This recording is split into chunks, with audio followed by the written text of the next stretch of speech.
Ladies and gentlemen, it's time now to present the Outstanding Member of the South Asian Diaspora Award 2016. And to announce the recipient of this award, please welcome once again Ambassador Gopinath Pillai.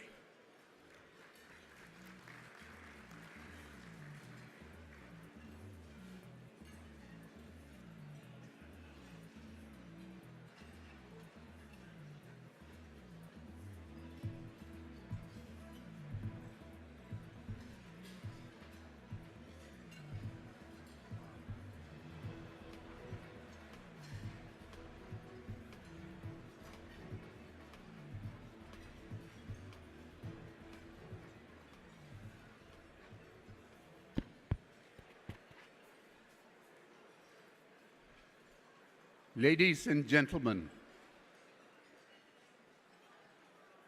it is my pleasant duty to announce the recipient of what we call OMSAD. OMSAD is, anybody can guess OMSAD? South Asian Diaspora, Outstanding Member of South Asian Diaspora. And the recipient this year is Mr. S.R. Nathan.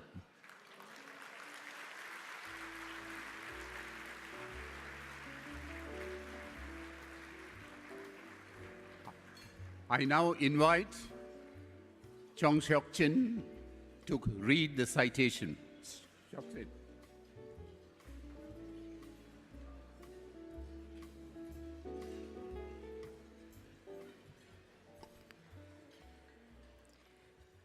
Mr. S.R. Nathan has had a long, distinguished career in the public sector, contributing to the development of the nation of Singapore in many capacities. In his long and illustrious career, he has been a medical social worker, welfare officer to seafarers, director of the Labour Research Unit of the National Trade Union Congress, NTUC, Permanent Secretary of the Ministry of Home Affairs, Director of the Security and Intelligence Division of the Ministry of Defense, Permanent Secretary of the Ministry of Foreign Affairs, High Commissioner to Malaysia, Ambassador to the United States of America, Ambassador at Large, Director of the Institute of Defense and Strategic Studies, and Singapore's longest-serving President for 12 years, from 1999 to 2011.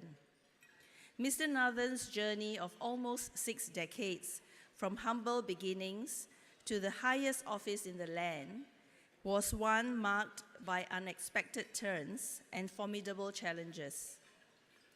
He was motivated to take this road by a clear and strong sense of duty, where, in his own words, his conscience was his compass. Whether it was campaigning for the welfare of seafarers in the 1950s, negotiating during the Laju incident of 1974 with hijackers who have entered Singapore waters with the intention of blowing up major oil installations on Pulau Bukom, or founding the President's Challenge in 2000 to encourage people of all ages and from all walks of life to strengthen the spirit of community caring and volunteerism. Mr. Nathan walked the talk with courage and compassion as a pioneer, leader, and doer. Throughout his working life, he has tried to live up to a simple code. In his words, duty to friends and family, to my fellow men, to country, is paramount to my view of life, and I've tried my best to live up to this ethic. Having seen firsthand the plight of workers in the 1950s and 60s, coupled with his own humble beginnings, Mr. Nathan has been a tireless advocate for the welfare of workers and for social causes. In 2000, he launched the President's Challenge, Beyond fundraising, this annual series of community-based activities raises awareness of how the wider community can play a larger role in helping the less fortunate and make a difference to their lives. His empathy and concern for the people are also evident from his service in many community organizations, including as chairman of the Hindu Endowment Board, honorary secretary of the Singapore Council of Social Service, and a founding member and a term trustee of the Singapore Indian Development Association, SINDA. On this occasion, I would like to highlight Mr. Nathan's contributions to Singapore's engagement with the global South Asian diaspora. President Nathan has long held the view that Singapore was a natural hub for the South Asian diaspora. As a city-state that owed its origins and subsequent growth to the energy and enterprise of immigrants from all over Asia, Singapore has become a vibrant and cosmopolitan global city deeply connected to all parts of the world, especially the rising economies of Asia. Home to a vibrant South Asian community, Singapore is well placed to function as a cultural, educational, and business hub for a burgeoning and increasingly connected global South Asian diaspora network. Mr. Nathan foresaw the importance of Singapore to engage the South Asian diaspora and has, when he was president, been a keen advocate to position Singapore as a hub for the global South Asian diaspora, linking with various international diaspora groups and individuals to facilitate connections and interactions among them. He was the driving force behind the production of the Encyclopedia of the Indian Diaspora, published in 2006, and is still today the most comprehensive and authoritative account of the global South Asian diaspora. He encouraged South Asian communities in Singapore to hold international meetings in Singapore and exhorted the Institute of South Asian Studies to develop platforms to engage the global South Asian community.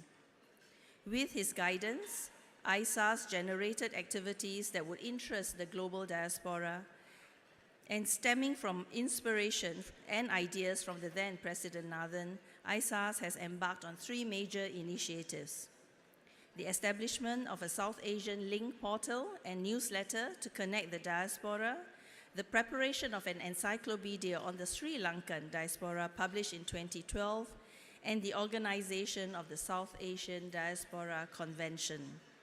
Our gathering at this 3rd convention owes much to Mr. Nathan, and we thank him for providing us with the idea and inspiration to take on this major initiative. Mr. Nathan is an inspiration for Singapore and beyond. At his 80th birthday celebration in 2004, Professor Tommy Koh, Ambassador at Large, expressed the sentiments of many when he said, "We, on behalf of a grateful nation, wish to thank you for the extraordinary job you are doing as our president. You have brought dignity and grace to your office. You have been an exceptionally well-informed interlocutor for our visiting dignitaries. You have made special contributions to interfaith understanding and to our multiculturalism."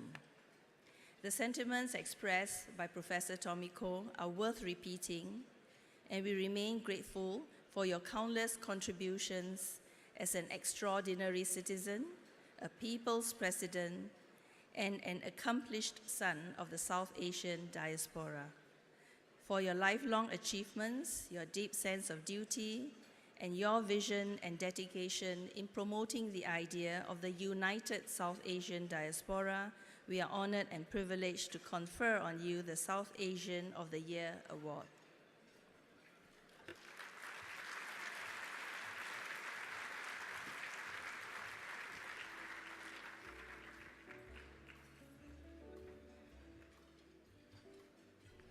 Thank you, Ms. Chong.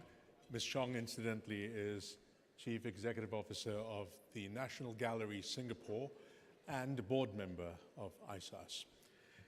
At this stage, it gives me great pleasure to invite the grandchildren of Mr. S.R. Nathan, Kiran and Monisha Cheong, to accept the award on his behalf.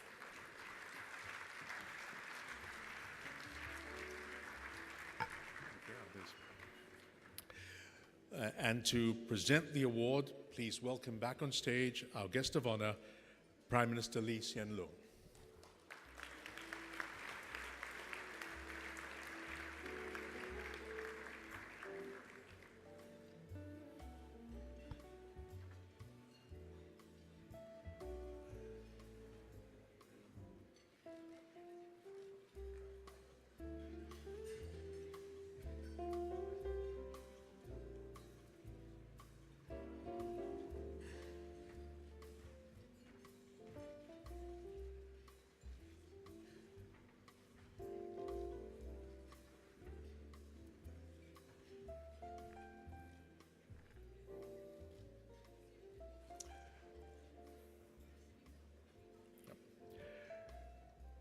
Receiving the award on behalf of Mr. S.R. Nathan, his grandchildren,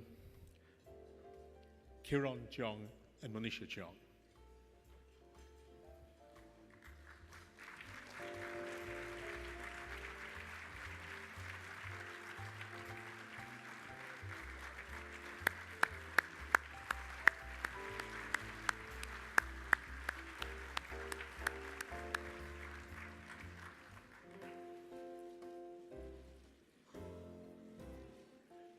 Thank you, Prime Minister.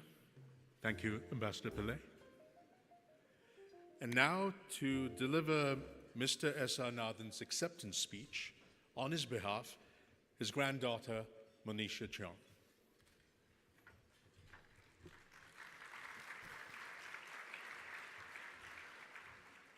Mr. Prime Minister Lee, Mrs. Lee, Prime Minister Wickremesinghe, Mrs. Wickremesinghe, distinguished guests, I rise to thank you and all the honored guests here for the award ISAS has conferred on me. Although I have been given recognition by the award, the real honor for it goes to our late Prime Minister, Mr. Lee Kuan Yew, for it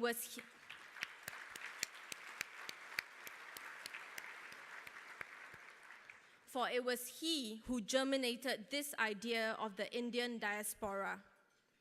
This idea of the Indian diaspora arose from a conversation the late Mr. Lee and I had about the civilizations that are part of the Singapore heritage after my election to the presidency. Sitting with me in pensive conversation, the late Mr. Lee spoke on the great debt we Singaporeans owe to the two great civilizations of China and India, which we have inherited. The late Mr. Lee said that he could claim the Chinese civilization as being part of him. He understood that his generation learned much from their legends and traditions. But much of what the late Mr. Lee had learned about the other great civilization, the Indian civilization, was from books and experiences. The late Mr. Lee ruminated that it was unfortunate that he could not claim to have enjoyed the depth of the teachings of the Indian civilization as much as the Chinese civilization that he had inherited. Still, he reminded me of the four religions that nurtured India and left their traces in the history of Singapore and Asia. He spoke passionately of how Nehru's Tryst with Destiny speech on the night of India's independence in 1947 contributed to his thinking and political purpose. He said that he had made it a point to always include me in the delegation in his travels around Asia, especially to the Indian subcontinent, hoping I too would learn from the travels and this great civilization which must be part of me. He feared values in India and Indians may change, and along with it, so would Asian history. But we in Singapore should always remember that we are part of these great civilizations and not to lose sight of the lessons and values we had thus inherited. Thinking ahead, he lamented the importance and value of the Indian civilization was likely to change in today's India. he said that a large number of talented Indians were choosing to go to the US and Europe rather than deciding to stay in India. Seeing that the value of this great inheritance and civilization was going to be increasingly dispersed, the late Mr. Lee asked if I could attempt a build-up of knowledge of the Indian diaspora, as well as to bring the best and brightest of the Indian diaspora to come our way and see for themselves how much they are valued here in Singapore as well. With that beginning, we, Gopinath Pillai, Chandra Das, S. Dhanabalan, Haider Sithwala, and myself, who all share this heritage, did some brainstorming together with the late Professor Peter Reeves, a renowned scholar on South Asian history. Our attempts to reach the Indian diaspora in the US and South Asia drew little success, mostly due to unnecessarily constructed ethnic or political divisions. Undaunted by this unexpected setback, we continued brainstorming and eventually decided to produce an encyclopedia of the Indian diaspora. Our hope with such an encyclopedia was to gather all South Asians and South Asian communities in Singapore and to gradually build up this body and knowledge of South Asians, as well as to establish Singapore as the center of learning and knowledge on the Indian civilization and diaspora. Slowly, we soldiered on to build it up and took courage to finally produce the Encyclopedia of Indian Diaspora and present it to the world in 2007. In embarking on this Encyclopedia of Indian Diaspora project, we were fortunate to have a strong academic team comprising Professor Reeves from Australia, Professor Tan Tai Yong from Singapore, Professor Bridge Lal from Fiji, and Dr. Rajesh Rai from Singapore, all preeminent scholars in their respective fields who helped us grow our initial small body of knowledge. Thanks must also go to Satpal Khatta, who was assigned the job of fundraising and brought in Citibank as the principal sponsor. Nevertheless, we must remember that the man who originally conceived this idea was none other than our founding father, the late Mr. Lee Kuan Yew, who recognized the importance of the Indian civilization.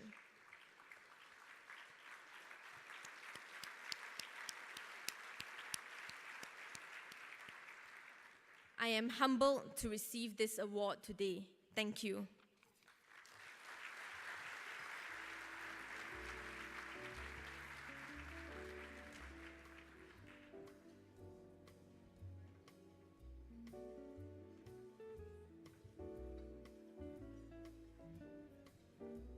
Thank you.